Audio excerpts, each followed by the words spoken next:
Merci d'être resté fidèle sur Radio Sensation Normandie. Rendez-vous que vous connaissez maintenant plus que bien. 10 minutes que nous passons ensemble avec nos invités pour parler culture, patrimoine, histoire de l'art, musique, politique de temps à autre et sport. Aujourd'hui, c'est la culture qui nous intéresse et nous interpelle dans le rendez-vous du MAG sur Radio Sensation. Nous recevons avec beaucoup de plaisir deux invités. Cédric Pannevel, qui est le directeur du musée des Beaux-Arts de Bernay. Monsieur Pannevel, bonjour. Bonjour. Et Ludovic Ben Mokhtar, que nous recevons pour la seconde fois, je crois, conseiller municipal à Bernay, délégué culture et patrimoine. On va parler donc de culture à Bernay. Première question que je vais vous poser conjointement, messieurs, pour ceux qui ne nous connaissent pas encore, en tout cas sur Bernay et au niveau culturel.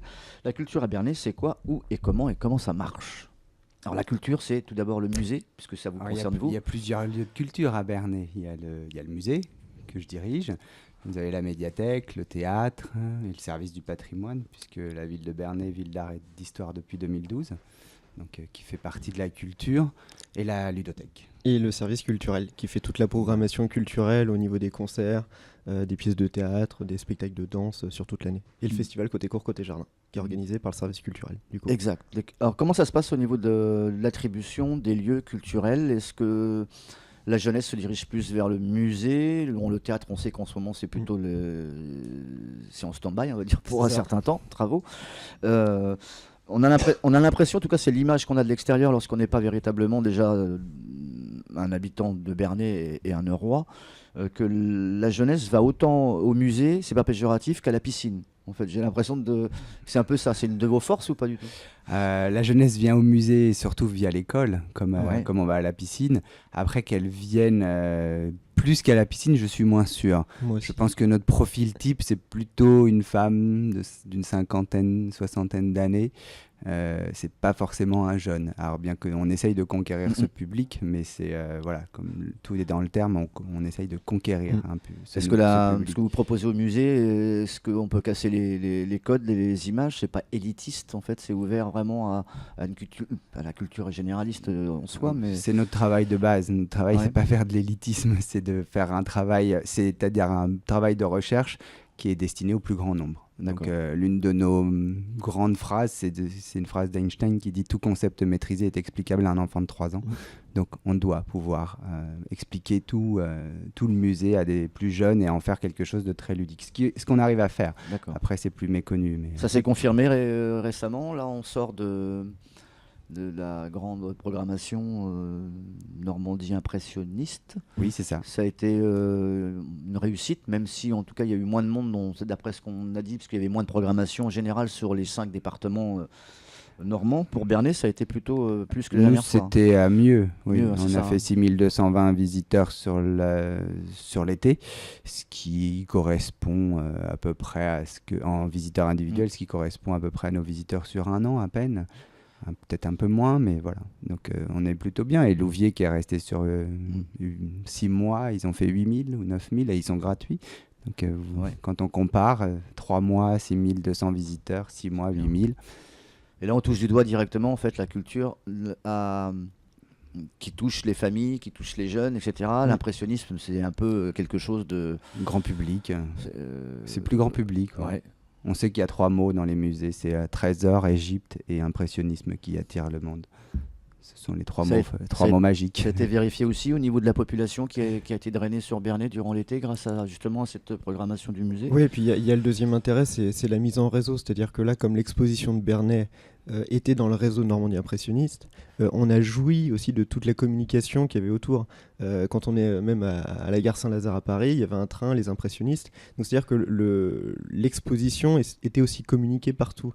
Et ça, c'est l'intérêt aussi du travail qu'on essaye de mettre en avant maintenant, c'est d'essayer de rentrer dans des réseaux pour que Bernay soit pas simplement refermée sur elle-même et qu'elle puisse profiter de tous les réseaux et de tout de la communication à plus grande échelle que nous, de toute façon, on ne peut pas avoir. Parce que derrière ça, des gens étaient surpris de voir qu'à Bernay, il y avait une exposition d'une telle qualité dans la mise en scène. Parce qu'on rentrait, on était vraiment dans un salon de l'époque. Et puis c'est vraiment l'attire à la famille. Vous parliez de la piscine, c'est un peu l'intérêt, c'est-à-dire que quand on rentre au musée, il y a des gens qui ont peur de rentrer au musée parce qu'ils ne pensent pas avoir les bases culturelles nécessaires. Alors que quand on va à la piscine, on n'a pas vraiment peur d'y aller, à part si on ne sait pas nager. mais, mais là, l'intérêt, c'est que vraiment, et c'est la réflexion qu'on a avec le programmiste, c'est de dire qu'est-ce qui peut faire rentrer les gens, n'importe quelle personne, de n'importe quel niveau social, voilà, du célibataire jusqu'à la famille, jusqu'au couple de n'importe quel âge, et de dire, voilà, ça devient un lieu de vie, donc ça devient un lieu où on a envie d'aller, et de rencontrer des gens, et du coup, de plus avoir cette barrière qui fait ces musées des beaux-arts dont on a peur d'y rentrer. Donc il y a des programmations qui sont vraiment calées au niveau du musée où on sait ce qu'on va voir. Est-ce qu'on peut rentrer au musée et découvrir sans être pris par la main par quelqu'un et déambuler, etc. C'est le but. On connaît les typologies de visiteurs, donc on sait que les visiteurs, certains ne veulent pas être pris par la main. Et on les laisse, enfin voilà, il n'y a pas forcément une visite guidée. Qu'est-ce que je peux faire pour vous? Rien. Rien, mais des fois on leur demande même pas. S'ils rentrent, on leur propose pas. On fait des choses comme des visites à la carte qui sont voilà, où il y a des médiateurs dans les salles et ils sont là pour accompagner le visiteur s'il le souhaite uniquement. Et ensuite, sinon le visiteur est complètement libre de faire ce qu'il veut. Donc il faut juste qu'il passe le seuil du musée. Qu'est-ce qu'on appelle les visites passerelles? Ça existe aussi ça chez vous? Les visites passerelles, c'est à partir d'un objet et d'emmener à un autre sans forcément qu'il y ait de réel lien, en tout cas de lien visible pour le visiteur. Dernier exemple? On part d'un vêtement de charité et on va arriver à une œuvre religieuse italienne Renaissance. Et par le biais du dépôt de l'État, on va arriver, comme c'est une œuvre un dépôt de l'État, on va arriver à une autre œuvre. Et en fait, on tisse comme ça des liens pour montrer que parfois les liens ne sont pas forcément visibles. L'attrait de la culture via le musée sur les jeunes générations, sur les scolaires, ça démarre à partir de quel âge, à partir de quel moment? Avant même qu'ils soient scolarisés, on travaille déjà avec la crèche. D'accord. Voilà, donc 0-3 ans, oui. On travaille avec les crèches et les assistantes maternelles qui viennent au musée. Et ensuite, on commence dès la première section de maternelle jusqu'à temps, 77 ans et plus. Le musée des Beaux-Arts là, a bénéficié en tout cas de la période de vacances de la Toussaint actuellement pour encore s'ouvrir un peu plus sur des aspects historiques. On a fait une passerelle avec le 150e anniversaire de la bataille d'Hastings. Expliquez-nous un peu comment ça marche. Alors dans ce cadre-là, on a organisé des cycles de conférences d'histoire de l'art.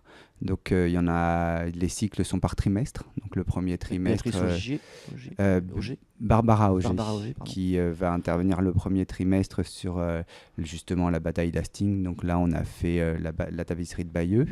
Et ensuite, le deuxième trimestre, on sera sur l'art contemporain qui va annoncer l'été. Et le dernier trimestre, ce sera sur le Moyen-Âge. D'accord. Là, les jeunes, c'est plutôt tout ce qui est aspect chevalerie qui les intéresse. Là, c'est pour. Alors ça, ce sont les ateliers d'été. C'est les ateliers des jeunes publics. Ouais. Donc c'est tous les mercredis, des vacances scolaires. Donc là, on a eu déjà hier, on a eu une tapisserie de Bayeux. Et donc ils ont appris à faire le point de Bayeux. Et la prochaine fois, c'est l'art de la chevalerie. D'accord. Bleu Banane, ça c'est quelque chose également qui est connu sur Bernay. On peut expliquer comment ça marche? Alors là, c'est Monsieur Panvel qui leur propose... C'est de l'art plastique, c'est ça hein? Oui, c'est ça. C'est-à-dire qu'en fait, c'est un travail qui est fait maintenant depuis quelques années en collaboration avec le musée. C'est-à-dire qu'on leur prête la salle capitulaire, qui est maintenant une salle du musée, où il y avait l'exposition Portrait de lectrice. Monsieur Panvel leur propose une œuvre, qui est là, en l'occurrence, une gravure. Et puis, l'intérêt, c'est qu'il va leur expliquer l'œuvre, vraiment leur expliquer son sens, et chaque professeur, parce que là c'est les professeurs, il y a une élève, et les professeurs vont faire un travail autour de cette œuvre-là, qui est exposée. Donc quand on rentre, on a l'œuvre qui est là, la gravure, et puis ensuite on voit les travaux des différents profs. Et là on s'attaque à Raphaël, c'est ça? Oui, avec Marc-Antonio Raimondi qui copie Raphaël. D'accord. Donc comment ça se passe? Alors c'est Josiane Beck-Bos qui est installée là-bas en Ouche, qui est venue vous voir? Non, c'est Bleu Banane qui... avant que j'arrive, faisait des expos de temps en temps dans la salle capitulaire. Et en 2013, la salle capitulaire a été réaffectée au musée, définitivement. Et je leur ai proposé un travail de collaboration. Donc, avec un choix d'une œuvre qu'on soumet au regard critique et créatif des professeurs de Bleu Banane. Et donc, à partir de là, on montre le résultat un an après. C'est-à-dire que souvent, on travaille sur un an. Et une fois qu'on a les résultats, on l'expose. Et l'intérêt pour moi, c'était de montrer qu'une œuvre peut être abordée par tous les sens. D'accord. C'est-à-dire qu'il n'y a pas forcément un choix. C'est pas parce qu'on est sculpteur qu'on va être attiré par une sculpture. C'est pas parce qu'on est graveur qu'on va être attiré que par la gravure. Et que chaque regard est le bon, chaque sensation est la bonne, et qu'il n'y a pas une sensation qui est meilleure que les autres. Mon regard n'est pas le meilleur. J'ai pas le regard universel, encore moins le goût universel. Et ni la science infuse.